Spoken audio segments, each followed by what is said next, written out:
আপনি বিয়ে করতে চাচ্ছি। বিয়ে করতে যাচ্ছেন, তাহলে তো আপনাকে ধর্ম ত্যাগ করতে হবে। ত্যাগ করলাম। আপনার আত্মীয় স্বজন, পিতামাতা, ওনারা যে আপনাকে ছোট থেকে বড় করছে, তাদের কোনো মূল্য নেই। এদিকে কথা বলেন ভাই, মোবাইলের দিকে তাকাও। ভাই কথা বলতে হবে ভাই, একটু। ভাইয়া আমি বলছি বাপ মায়ের সাথে বাপ, কারণ বাপ মা তো মনে করেন বুঝে যাচ্ছেন যে ছেলে হারালে বাপ মা কেমন লাগে। না না, আপনার সেটা বোঝা উচিত ছিল কিনা? 10 মাস 10 দিন যে মা গর্ভে লালন পালন করছে আপনাকে, আপনি সেই মা বাবাকে রেখে একটি অন্য ধর্মের মেয়ের সাথে প্রেম করছেন। ঠিক আছে, প্রেম ভালোবাসা জগৎ জুড়েই হয়, ঠিক আছে। এখন আপনি ধর্ম ত্যাগ করে তাকে বিয়ে করবেন, এটা কি আপনি বলতেছেন? আপনি মুখ দিয়ে বলতে হবে ভাই। তাহলে আপনি ধর্ম ত্যাগ করে আমাদের ইসলাম ধর্মের মোতাবেক তাকে বিয়ে করবেন। ভাই কথা বলতে হবে। আপু হাতটা টান দেন।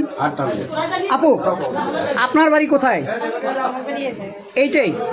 আচ্ছা, আপনার বাড়ি এইটাই। আপনি তো জানেন যে সে অন্য একটি ধর্মের লোক, আপনি তো জানেন যে সে একটা অন্য ধর্মের লোক, তো আপনি প্রেম ভালোবাসা কি দেখে করলেন? কথা বলেন, হাতটা সরান মুখ থেকে প্লিজ,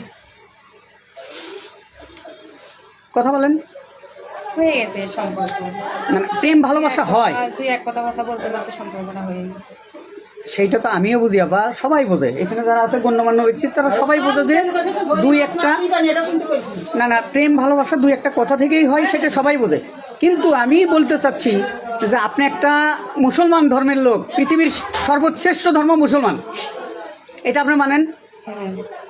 তাহলে আপনি এই মুসলমান ধর্মের কোনো ছেলের সাথে প্রেম না করে কোরআন শরীফ আছে, কোরআন শরীফ আপনি যে মানে হিন্দু ধর্মের ছেলের সাথে প্রেম করলেন, এটা একবারও ভাবছেন আপনি? আপু বলেন, মুখ থেকে হাতটা সরাইতে হবে আপু প্লিজ। ভাবছিলাম তাকে ভালোবাসি দেখে আমি ভাবছিলাম যে সে মুসলিম হয়ে আমাকে বিয়ে করবে, মানে এই আশায় সে আশ্বাস দিছে আপনাকে যে আমি মুসলমান হয়ে তোমাকে বিয়ে করবো। ভাই এটা